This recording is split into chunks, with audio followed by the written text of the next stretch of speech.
যে নিট পরীক্ষার ফলাফল যে ঘোষণা হয়েছে তাতে ব্যাপক দুর্নীতি হয়েছে। সারা দেশ এই দুর্নীতির বিরুদ্ধে আন্দোলনে উত্থাল।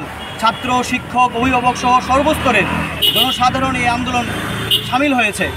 এবং আমরা এআইডিএসওর পক্ষ থেকেও এই যে যারা এই নিট পরীক্ষাতে কেলেঙ্কারি হয়েছে, আমরা তাদের দোষীদের দৃষ্টান্তমূলক শাস্তি চাই।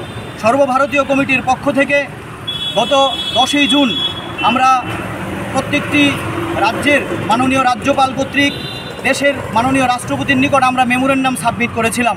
সেখানে বলেছি এই কেলেঙ্কারির সাথে যুক্ত ব্যক্তিদের শনাক্ত করে দৃষ্টান্তমূলক শাস্তি দিতে হবে, এই পরীক্ষার বিচার বিভাগীয় তদন্ত করতে হবে এবং এনটিএ নয় সরকারকেই এই পরীক্ষার ব্যবস্থা গ্রহণ করতে হবে এবং যে সমস্ত ছাত্রছাত্রী এই পরীক্ষায় ক্ষতিগ্রস্ত হয়েছে তাদের প্রতি সুবিচার করতে হবে।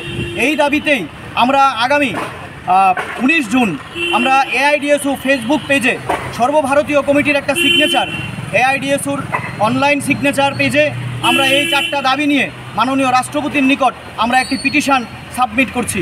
আমরা চাই আপনাদের দ্বারা এই সমস্ত রাজ্যের ছাত্র, শিক্ষক, অভিভাবকের কাছে আপনারা এই শিক্ষাকে বাঁচাতে, লক্ষ লক্ষ ছেলে মেয়ের ভবিষ্যৎ আজকে অন্ধকার, তাদেরকে বাঁচাতে এই এআইডিএসওর ফেসবুক পেজে যে সিগনেচার পেপারটি আছে সেখানে লিঙ্ক আছে, সেই লিঙ্কে আপনারা সিগনেচার দিয়ে মাননীয় রাষ্ট্রপতির নিকট আপনারা এই বার্তাটি দিন যে সামনের দিনে এই সমস্ত কেলেঙ্কারি যেন না হয়। তার দাবিতেই আমাদের আজকের এই বিক্ষোভ। তার পাশাপাশি আমরা উচ্চ মাধ্যমিক উত্তীর্ণ সকল ছাত্রছাত্রীকে কলেজে ভর্তির যেন সুব্যবস্থা করা হয়, এই দাবিতে আমরা বিক্ষোভ দেখাচ্ছি। আমি রাজ্য সম্পাদক রামপ্রসাদ আচার্য।